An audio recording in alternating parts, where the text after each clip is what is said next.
Maintenant, on va traiter un exercice d'application. Dans une classe, il y a 30 étudiants.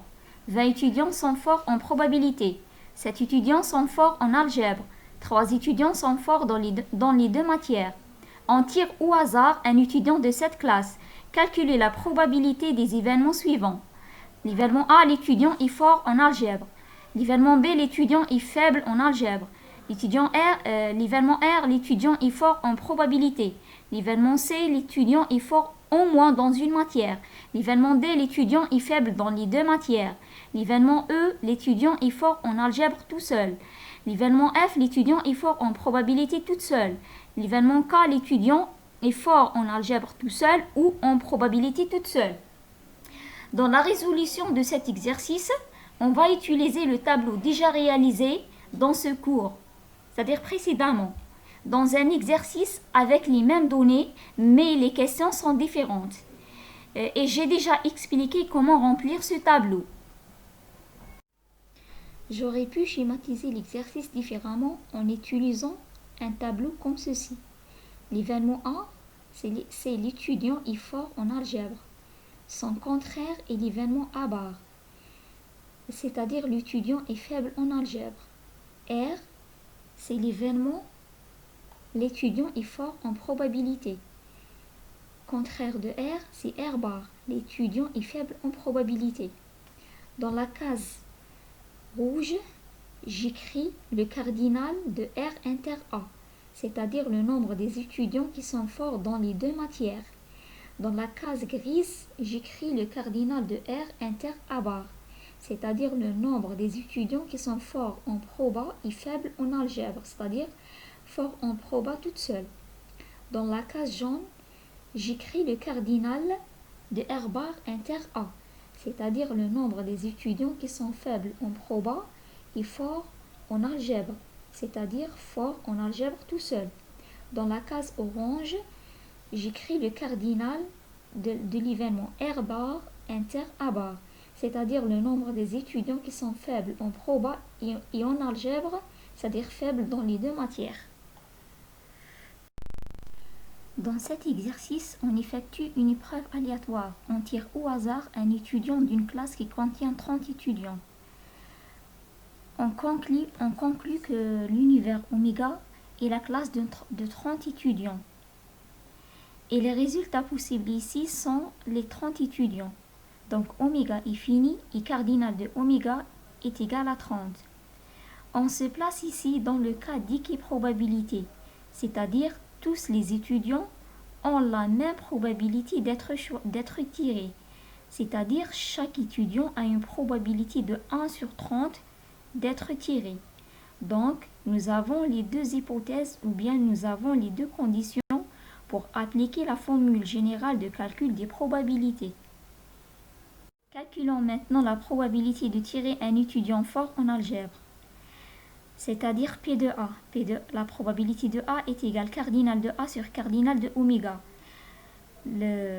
C'est-à-dire il y a 7 étudiants qui sont forts en algèbre, donc 7 divisé par 30, ça fait 0,23. Donc il y a 23% de chances de tirer un étudiant fort en algèbre. L'événement B, l'étudiant est faible en algèbre. L'événement B, c'est l'événement contraire de l'événement A. Donc P de B est égal P de A bar est égal 1 moins P de A. D'après la règle de complémentaire, c'est-à-dire 1 moins 0,23, ça fait 0,76. L'événement R, l'étudiant est fort en probabilité. Donc la probabilité de R est égale cardinal de R sur cardinal de oméga. Il y a 20 étudiants qui sont forts en probabilité. Donc 20 divisé par 30, ça fait 0,66.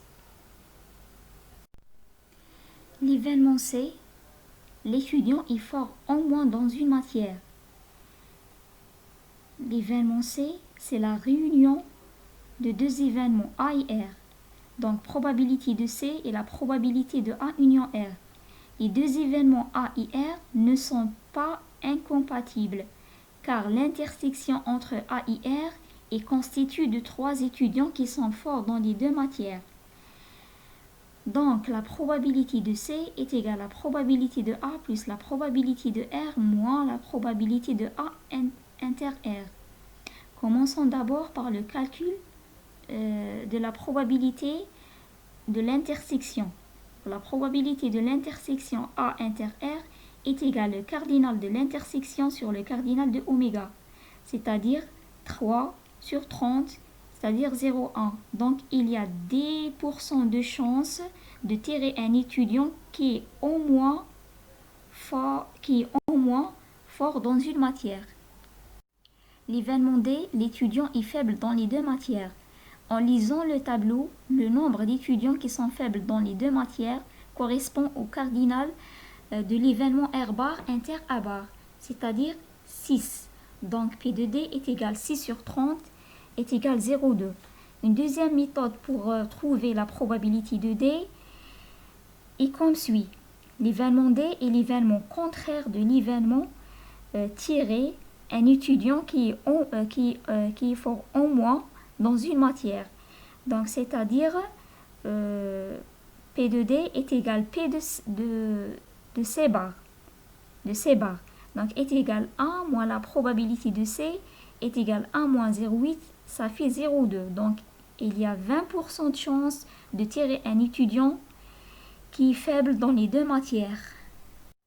L'événement E, c'est l'événement l'étudiant est fort en algèbre tout seul. En utilisant le diagramme de Venn, regardez bien la partie colorée en vert. C'est exactement l'ensemble E, c'est-à-dire l'ensemble des étudiants qui sont forts en algèbre tout seul. Ici, vous regardez bien, donc l'ensemble A,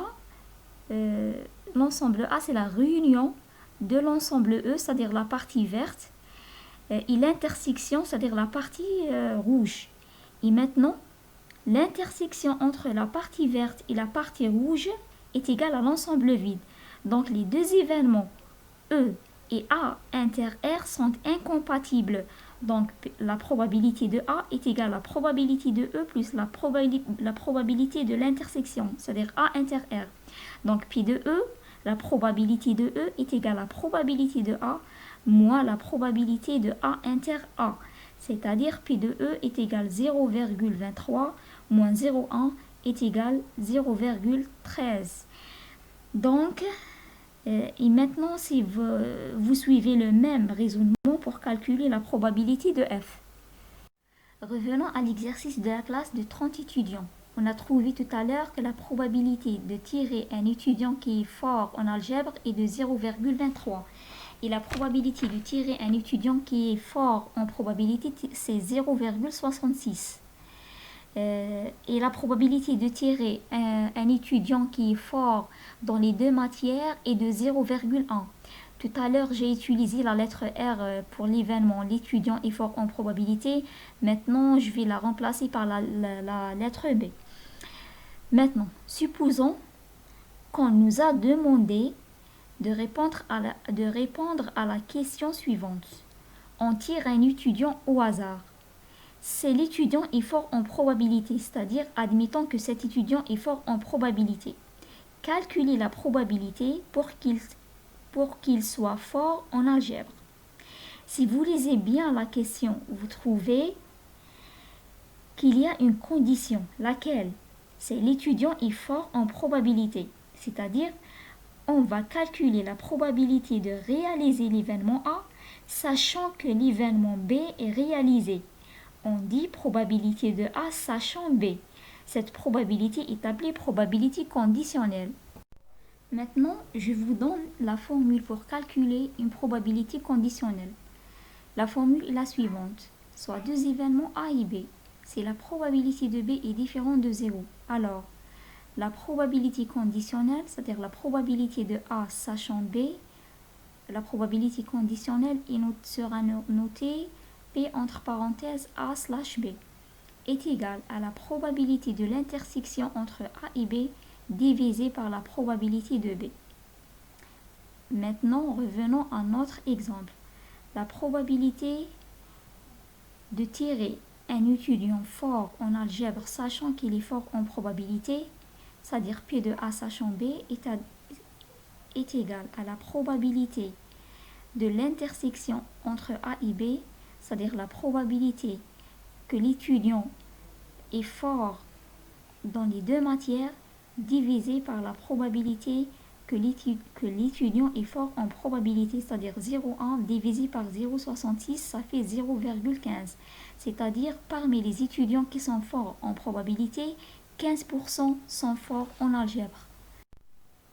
Maintenant, supposons qu'on a la probabilité conditionnelle P de A sachant B. Et on veut déduire la probabilité conditionnelle de P de B sachant A. Par exemple, on veut déduire la probabilité de tirer un étudiant fort en proba sachant qu'il est fort en algèbre.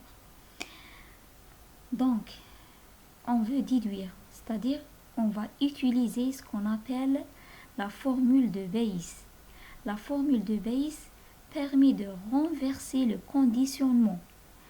On passe de la probabilité conditionnelle de B sachant A vers la probabilité conditionnelle de A sachant B. Or, la probabilité conditionnelle de A sachant B est connue. C'est-à-dire, dans notre exemple, P de B sachant A est égal à P de A sachant B multiplié par P de B et divisé par P de A. C'est la formule de Bayes. Donc, est égal à 0,15 fois 0,66 divisé par 0,23 est égal à 0,43. Parmi les étudiants qui sont forts en algèbre, il y a 43% sont forts en probabilité.